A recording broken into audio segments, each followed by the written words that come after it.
Hello students, આજે આપણે third chapter standard 12નું start કરીશું. ચેપ્ટરનું નામ છે મેટ્રાઇસિસ. બહુ જ ઇમ્પોર્ટન્ટ ચેપ્ટર છે. હવે ગુજરાતીમાં મેટ્રાઇસિસને શ્રેણિક કહેવાય છે, બરાબર.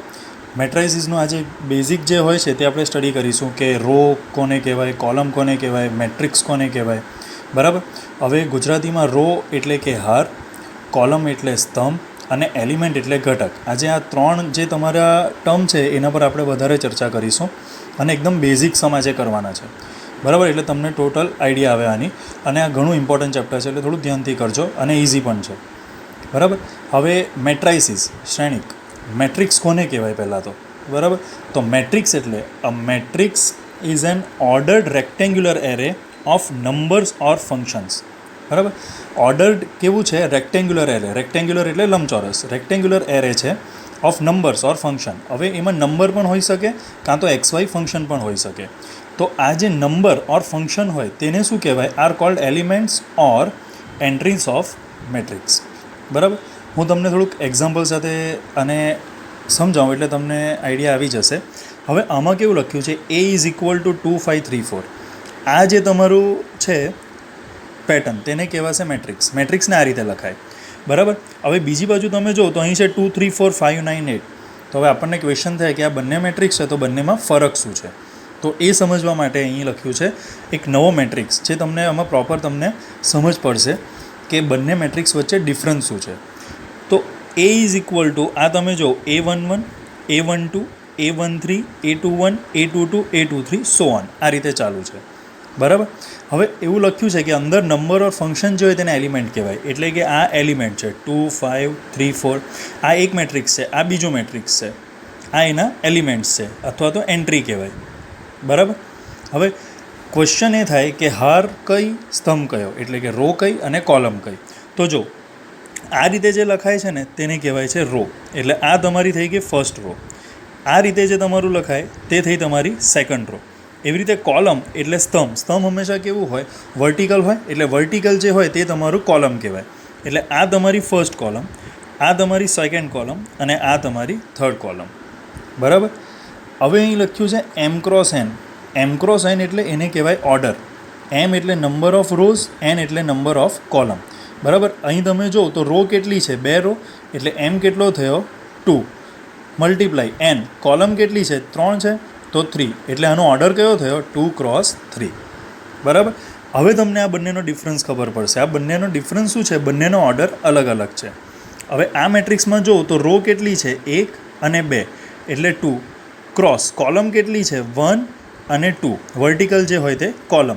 તો 2 ક્રોસ 2 આનો ઓર્ડર થયો, બરાબર. એવી રીતે અહીંયા તમે જો તો રો કેટલી છે? 1 અને 2. 2 રો છે તો 2 ક્રોસ. કોલમ કઈ છે? તો વર્ટિકલ જે હોય તે તમારી કોલમ 1 2 અને 3 3. એટલે આનો ઓર્ડર કયો થયો? 2 ક્રોસ 3. તો એલિમેન્ટ્સ, ઓર્ડર, રો અને કોલમ, એ 4 વસ્તુ તમને આટલા જે એક્ઝામ્પલ આપ્યા તેમાંથી આઈડિયા આવી જોઈએ. એલિમેન્ટ્સ એટલે અંદર જેટલા બી તમારા એલિમેન્ટ્સ છે તેને એલિમેન્ટ્સ કહેવાશે, બરાબર છે. વર્ટિકલ જે હોય તે તમારી કોલમ અને હોરિઝોન્ટલ જે હોય તે તમારી રો. અને M ક્રોસ N એટલે કે રો મલ્ટીપ્લાય કોલમ એ તમારો ઓર્ડર કહેવાય, બરાબર. આ એકદમ બેઝિક છે મેટ્રિક્સનો. હવે આ જે તમારું મેટ્રિક્સ છે ને 2 ક્રોસ 2 એને કેવો મેટ્રિક્સ કહેવાય? Square matrix. એ આપણે નેક્સ્ટ લેક્ચરમાં સ્ટડી કરીશું ટાઈપ્સ ઓફ મેટ્રિક્સમાં, બરાબર. કારણ કે અહીં રો અને કોલમના નંબર સેમ છે. અત્યારે તમારે ખાલી એટલું જ ધ્યાન રાખવાનું છે કે ઓર્ડર કઈ રીતે બને, રો કઈ રીતે બને, કોલમ કઈ રીતે બને, કોને રો કહેવાય, કોને કોલમ કહેવાય, કોને એલિમેન્ટ્સ કહેવાય અને કોને ઓર્ડર કહેવાય. આ 4 ક્વેશ્ચનનો આન્સર તમને આટલામાંથી ખબર પડવી જોઈએ, બરાબર. હવે આપણે આગળ મૂવ કરીએ. તો જો અહીં જ લખ્યું છે M એટલે નંબર ઓફ રોઝ, N એટલે નંબર ઓફ કોલમ્સ અને M ક્રોસ N એટલે ઓર્ડર ઓફ મેટ્રિક્સ, બરાબર. એક એક્ઝામ્પલ લીધું છે. આ એક્ઝામ્પલ જરાક ધ્યાનથી સમજજો. Suppose a matrix has 8 elements. કેટલા એલિમેન્ટ? 8 એલિમેન્ટ્સ. તો possible orders it can have. 8 element હોય તો તમે એનાથી મેટ્રિક્સ કઈ રીતે બનાવી શકો? કેટલી રો અને કેટલી કોલમ લઈને મેટ્રિક્સ બનાવી શકો? આ ટાઈપનો ક્વેશ્ચન MCQમાં આવી શકે. તો 8 એલિમેન્ટ્સ છે તો એના જે ફેક્ટર હોય તે તમારા ઓર્ડર્સ હોય. ફેક્ટર્સ ઇન અ સેન્સ 8 તમારે કયા કયા ટેબલમાં આવે? 1 ક્રોસ 8 8 થાય, 8 ક્રોસ 1 8 થાય, 4 2 8 થાય, 2 4 8 થાય. એનો મતલબ કાં તો 1 ક્રોસ 8 ઓર્ડરનો મેટ્રિક્સ બનાવી શકો એટલે કે 1 રો અને 8 કોલમ, કાં તો 8x1 ઓર્ડરનો મેટ્રિક્સ બનાવી શકો, એટલે કે 8 રો અને 1 કોલમ, કાં તો 4x2 એટલે કે 4 તમારી રો અને 2 કોલમ, કાં તો 2x4 એટલે કે 2 રો અને 4 કોલમ. 8 એલિમેન્ટ્સને તમે આટલી રીતે તમે ડિસ્ટ્રીબ્યુટ કરી શકો. બરાબર, આમાંથી કોઈ બી એક મેટ્રિક્સ તમે 8 એલિમેન્ટ્સનો બનાવી શકો. બરાબર, હવે એક એક્ઝામ્પલ લઈએ વધારે ક્લિયર થવા. Let us take an example to understand this topic. હવે ક્વેશ્ચન છે, construct 3x2 matrix whose elements are given by aij is equal to modulus i minus 3j. Alright, કેટલો મેટ્રિક્સ બનાવવાનો છે, કન્સ્ટ્રક્ટ કરવાનો છે 3x2. હવે m×n 3 row અને 2 column, 3 row હોવી જોઈએ અને 2 કોલમ હોવી જોઈએ. આ આઈ જે એ શું છે એ તમને હું ક્વેશ્ચનમાં સમજાવું. જે અહીં લખ્યું હતું ને, આ 1 1 આ તમારું આઈ કહેવાય અને આ તમારું જે કહેવાય. આ આઈ, આ જે, આ આઈ, આ જે, એટલે કે આ રો અને આ કોલમ. આ A11 એનો મતલબ શું થાય છે, ફર્સ્ટ રો અને ફર્સ્ટ કોલમ. A12 એ કયો એલિમેન્ટ છે, ફર્સ્ટ રોનો સેકન્ડ એલિમેન્ટ. A13 એ કયો એલિમેન્ટ છે, ફર્સ્ટ રોનો થર્ડ એલિમેન્ટ. એવી રીતે A21 તો સેકન્ડ રો અને first element, second row second element, second row third element. બરાબર, હવે એ જ વસ્તુ અહીંયા આઈજેના ટાઈપમાં છે. તો હવે આઈજે આપણે અહીં અન્ડરસ્ટેન્ડ કરીએ. aij is equal to modulus i minus 3j. Matrix કયો બનાવવાનો છે, 3x2 એટલે કે 3 રો અને 2 કોલમ. તો પહેલાં એને આપણે આ રીતે લખીશું. આ તમારે સમજાવવા માટે છે, આ તમે એક્ઝામમાં લખવાની જરૂર નથી. 3 રોઝ 2 કોલમ, તો એને કઈ રીતે લખાય, a is equal to 3 row 1 2 3 અને 2 જ કોલમ. તો આ તમારો first element A11 A12, A21 A22, A31 A32. બરાબર, 2 કોલમ થઈ ગઈ, આ જોઈ લો વર્ટિકલ, અને 3 રો થઈ ગઈ તમારી. પહેલાં રો લખાય, પછી તમારા એલિમેન્ટનો નંબર એટલે કે કોલમ બતાવે તમને. આ જે સેકન્ડ હોય ને તે તમને કોલમ બતાવે છે. એટલે ફર્સ્ટ રોનો ફર્સ્ટ એલિમેન્ટ, તો 1 1 એટલે ફર્સ્ટ રો અને ફર્સ્ટ કોલમ. A12 ફર્સ્ટ રોનો સેકન્ડ એલિમેન્ટ એટલે કે ફર્સ્ટ રો અને સેકન્ડ કોલમ.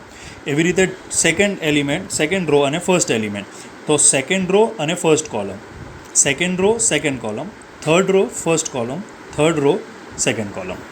બરાબર, 3x2 ને આ રીતે તમે કરી શકો. હવે સપોઝ જો 2x3 હોતે તો તમે કઈ રીતે કરતે, 2 રો અને કેટલી કોલમ, 3 કોલમ છે એટલે કે 1 2 3 અને 2 રો થઈ ગઈ. એટલે આ 1 1, આ 1 2, આ 1 3, આ 2 1, આ 2 2, આ 2 3. બરાબર, હવે અહીં 3x2 છે એટલે આપણે શું બનાવ્યું, 3x2. હવે a ઓફ i જે આપણો મેટ્રિક્સ કયો છે, મોડ્યુલસ i માઇનસ 3j. તો ધ્યાનથી સમજો, પહેલું શું છે, A11 છે પહેલો એલિમેન્ટ, તો A11 એનો મતલબ I1 જે પણ 1, તો i ની જગ્યાએ 1, j ની જગ્યાએ 1. તો અહીંયા આન્સર શું આવ્યો, -2. મોડ્યુલસની બહાર નીકળે તો બધું પ્લસ જ થવાનું છે, એટલે +2. હવે A12 આ તમારો સેકન્ડ એલિમેન્ટ, 1 2 એટલે I1 અને j 2, તો i ની જગ્યાએ 1, j ની જગ્યાએ 2, તો આન્સર મળ્યો 5. પછી 2 1, તો i ની જગ્યાએ 2, j ની જગ્યાએ 1, એ તમે અહીંયા મૂકશો એટલે શું આન્સર મળે, 1. A22 તો i ની જગ્યાએ 2, j ની જગ્યાએ 2, તો આન્સર કેટલો આવ્યો, 4. 3 1, i ની જગ્યાએ 3, j ની જગ્યાએ 1, i ની જગ્યાએ 3, j ની જગ્યાએ 2. બધા આન્સર મળી ગયા તમને. બરાબર, હવે એ જ આન્સર મળે તો એ મેટ્રિક્સમાં મૂકી દેવાના છે. A11 નો શું આન્સર છે, 2, તો અહીંયા 2 આવશે. A12 નો શું આન્સર છે, 5, તો અહીંયા 5 આવશે. એવી રીતે 21 નો શું આન્સર છે, 1, તો અહીં 1 આવશે. 22 નો આન્સર છે 4, તો અહીં 4 આવશે. એવી રીતે અહીં 0 આવશે અને અહીં 3 આવશે. તો આપણે અહીં લખી દીધું.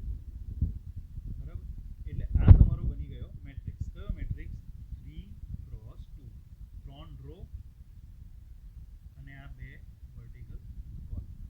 બરાબર, હવે તમારે ખાલી આ જ ટાઈપની પ્રેક્ટિસ કરવાની છે હોમવર્કમાં. તો જો કન્સ્ટ્રક્ટ 2x2 મેટ્રિક્સ એટલે કે 2 રો અને 2 જ કોલમ. 4 આ 3 એક્ઝામ્પલ તમારે ટ્રાય કરવાના છે અને મને એની ઇમેજીસ વોટ્સઅપ કરવાની છે. બટ આટલું તમારે ટૉપિક જે છે તે ધ્યાનથી સમજી લેજો. આમાં 1% જો તમને ડાઉટ હોય કોઈ પણ, તો મને વોટ્સઅપ કરજો અથવા તમે ફોન કરજો. તમને જે યોગ્ય લાગે તે એની ટાઈમ તમે ફોન કરી શકો છો, એની ટાઈમ તમે વોટ્સઅપ કરી શકો છો. પણ પ્લીઝ આ ટૉપિક તમે ધ્યાનથી સમજી લેજો, કારણ કે આના બેઝ પર જ આગળ બાકી બધા તમને ક્વેશ્ચન્સ આવશે. બરાબર, ગુજરાતીમાં લખ્યું છે રો એટલે હાર, કોલમ એટલે સ્તંભ અને એલિમેન્ટ એટલે ઘટક. બરાબર છે, કંઈ પણ ડાઉટ હોય મહેરબાની કરીને ફોન કે વોટ્સઅપ કરજો અને હોમવર્ક કરીને મને કાલ સુધીમાં એની ઇમેજીસ વોટ્સઅપ કરજો. બરાબર છે.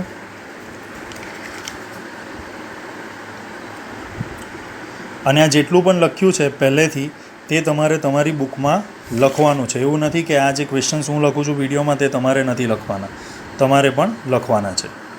Thank you.